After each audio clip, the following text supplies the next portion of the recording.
اونقدر توی دایرکت به این پیام دادین که این بلبورین کش رو چطوری ساختی که ناچار شدم بیام یه ویدیو بسازم و بهتون توضیح بدم. ببینین یه بلبورین کش دستسازه که من خودم ساختمش، البته قبل از من کسای دیگه هم اینو ساختن و اینجوری کار میکنه. شفت رو میذاریم داخلش، بلبورین این قسمت میفته و این پیچ رو صفر میکنیم و در میاد.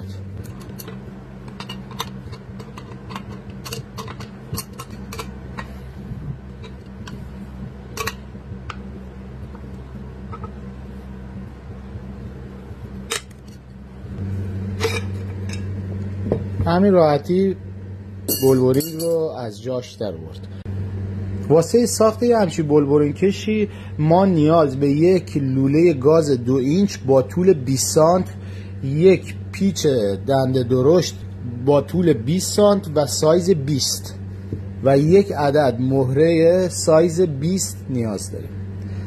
البته واسه پایینش هم بهتون توضیح میدم.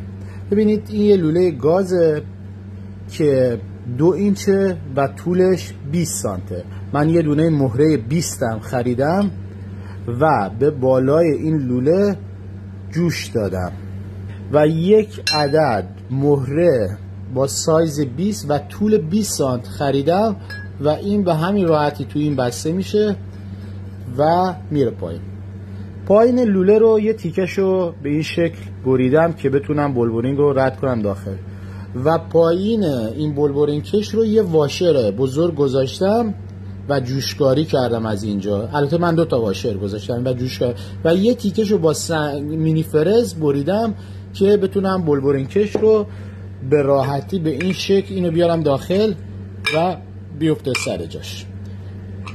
کپشن رو بخون.